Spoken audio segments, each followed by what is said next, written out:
প্রথমে আসি শীতের ফুল পিটুনিয়া নিয়ে।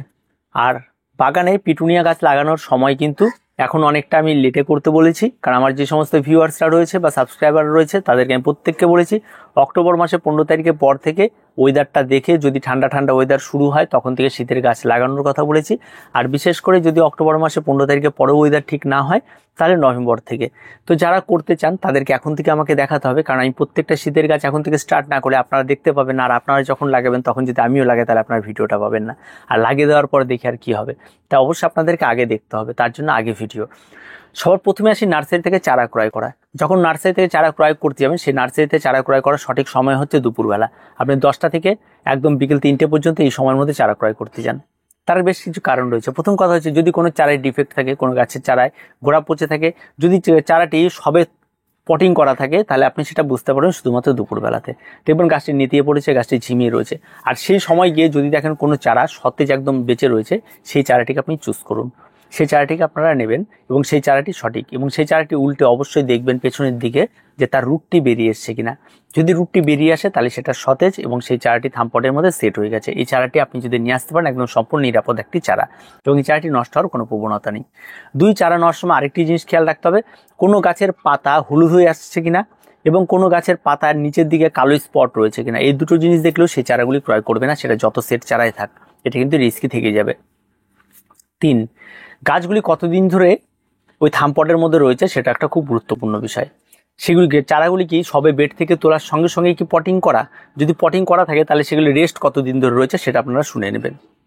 এবার দেখা যায় থামপটের মধ্যে অন্তত চারাগুলি 1 মাস 2 মাস ধরে রয়েছে পটিং করা এবং সেগুলি অন্তত ঠিনঠিনে লম্বাটে হয়ে গেছে, তাহলে সে সমস্ত চারাগুলি নেবেন না, কারণ তাদের অনেক বয়স হয়ে গেছে। এই চারাগুলি আপনি বাড়িতে এনে লাগানোর সঙ্গে সঙ্গেই অন্তত 21 দিনের মাথাতেই ফুল চলে আসবে, যার ফলে গাছের গ্রোথ খুব একটা ভালো হবে না, কারণ তার গাছের গ্রোথকে অলরেডি খর্ব করে দেওয়া হয়ে গেছে। তাই অবশ্যই আপনারা চেষ্টা করবেন, দেখে নেওয়ার চেষ্টা করবেন। যদি প্রয়োজন মনে করেন যে আপনি রিস্ক নিতে পারবেন তাহলে বেড থেকে তোলা ছোট চারা দেখে তুলিয়ে তার পট করে আপনি নিয়ে এসে বাড়িতে এনে রেস্টে রাখতে পারেন, এটা হতে পারে। এবার 2 নম্বর যে আরেকটি বিষয় রয়েছে, যে পরবর্তী যে পর্যায়টি রয়েছে সেটা হচ্ছে চারা নিয়ে আসার পরে আপনার বাড়িতে কিভাবে রাখবেন। সেটা হচ্ছে আপনার বাড়িতে অবশ্যই চারাটি নিয়ে আসার পরে 2 দিন অন্তত কম করে রেস্টে রাখতে হবে। আর রেস্টে রাখার জন্য আপনাকে কি করতে হবে, যদি আপনার বালি থাকে তাহলে বালি একটা কোনো টবের উপরে বালি দিয়ে সে বালির মধ্যে চারাটিকে বসিয়ে রাখুন, তাকে নিয়মিত জল দিন। বা যদি আপনার টব ভর্তি মাটি থাকে সেই মাটির উপর আপনার চারাটিকে রেখে দিয়ে তার মধ্যে জল দিয়ে রেখে দিন। কখনোই সেই চারাটিকে একটা বদ্ধ পাত্রের মধ্যে রেখে তার মধ্যে জল দিয়ে রাখবেন না, তাহলে অতিরিক্ত জল জমে থাকলে কিন্তু গাছের চারা কিন্তু গোড়া পচে যাওয়ার একটা প্রবণতা থাকবে। তাই এটা কখনোই করবেন না, সবসময় গাছের গোড়া ভিজে রাখবেন, কিন্তু গোড়ায় যাতে জল না জমে সেই বিষয়টাকে খেয়াল রাখবেন। 2 দিন রেস্ট হয়ে গেল। এবার আপনার চারা লাগানোর সময় হয়ে গেছে, কেউ যদি মনে করেন 3 দিন রেস্টে দেবেন সেটাও দিতে পারেন। এবার আপনার কি করবেন, যেদিন চারা আনবেন সেদিন আপনি মাটি প্রস্তুতটা সেরে ফেলবেন। পিটুনিয়া গাছের জন্য যে মাটি প্রস্তুতটা প্রয়োজন রয়েছে সেটা হচ্ছে অবশ্যই আপনার মাটি নেবেন, দোআঁশ মাটি, তার সঙ্গে আপনারা বালি নেবেন এবং ভার্মি কম্পোস্ট নিতে পারেন, গোবর সার নিতে পারেন, পাতা পচা সার, যেটা আপনার থাকবে। এই 3টা জিনিস সেম রেশিওতে মেশান, আর কোনো কিছুর প্রয়োজন পড়বে না। সেম রেশিওতে মিশিয়ে এই মাটির সঙ্গে আপনারা দিন সামান্য পরিমাণে 1 চামচের মতো অ্যান্টিফাঙ্গাল, আর তার সঙ্গে আপনারা ফরাডন যোগ করুন। এই অ্যান্টিফাঙ্গালটা দেওয়ার সঙ্গে সঙ্গে তার খারাপ ব্যাকটেরিয়া যেগুলো হচ্ছে সেগুলি নষ্ট হবে, আর ফরাডনটা দেওয়ার সঙ্গে সঙ্গে আপনার কি হবে, এই মাটিতে থাকা বিভিন্ন ধরনের নিমাটোল, বিভিন্ন ধরনের ছোট ছোট কেঁচোর চারা, এই সমস্ত কিছুগুলি কিন্তু নষ্ট হবে। ফলে কি মাটিটা একদম সেফ থাকবে, আপনি যে গাছটি লাগবেন সেই গাছটি খুব তাড়াতাড়ি গ্রো নেবে এবং গাছের রিস্কটা অনেকটা কমে যাবে। এবার আপনার আসি টব নির্বাচন। টব নির্বাচন একটা বড় সমস্যার কারণ। যদি আপনি নভেম্বর মাসে 1 তারিখ দিকে লাগানো শুরু করেন তাহলে আমি বলবো একদম ফাইনাল পটিং একদম 8 ইঞ্চি মাপের টবে বসিয়ে দিন। আর যদি আপনি দেখা যায় যে অক্টোবর মাসের থেকে শুরু করবেন বা অক্টোবর মাসের 15 তারিখ থেকে শুরু করবেন, তাহলে আমি বলবো প্রথমে একটা বার অন্তত ছোট পটগুলি, যে চারা তৈরি করার যে পটগুলি হয় 2 ইঞ্চির মতো সাইজের, তার মধ্যে লাগান এবং সেটাকে 1 মাস সেখানে রেখে ঠিক নভেম্বর মাসের 15 তারিখের পরে সেটাকে 8 ইঞ্চিতে ফাইনাল পটিং করে দিন। দেখবেন সেই গাছটির গ্রোথটা অনেক বেশি হবে এবং গাছটি অনেকটা ভালো হবে। আর অবশ্যই এই সমস্ত গাছগুলি লাগানোর পর যে গাছটি রয়েছে সেটা হচ্ছে বৃষ্টির সম্ভাবনা যদি মনে হয় আছে তাহলে অবশ্যই সেটি নিচে রাখতে হবে।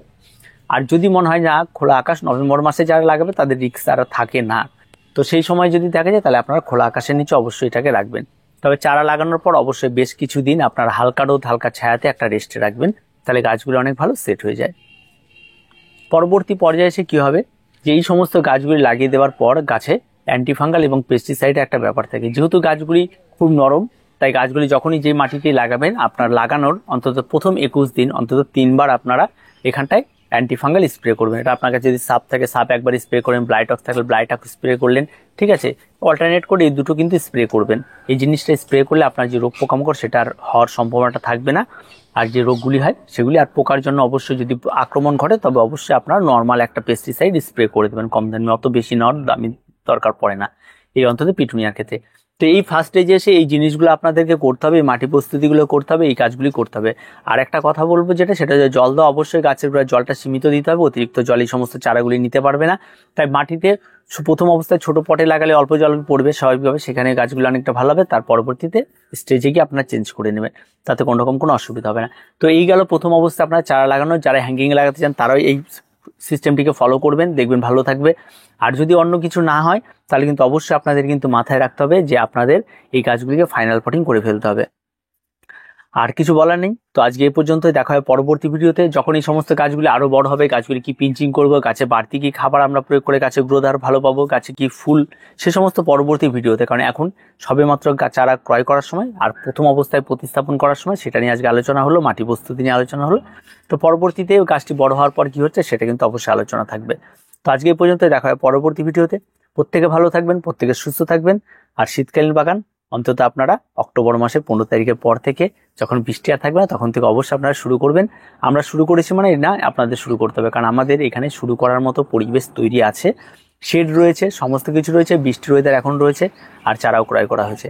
আর এই সমস্ত পিটুনিয়ার চারা ক্রয় করতে হলে খুব বেশি হলে 10 টাকা, এর বেশি কিন্তু নেওয়ার কথা না, বা আবার যদি ডবলগুলো হয়ে থাকে 15 টাকাও নিতে পারে। তো আজকে পর্যন্ত, দেখা হয় পরবর্তী ভিডিওতে। প্রত্যেকে ভালো থাকবেন, প্রত্যেকে সুস্থ থাকবেন, আর চ্যানেলটিকে অবশ্যই সাবস্ক্রাইব করে রাখবেন।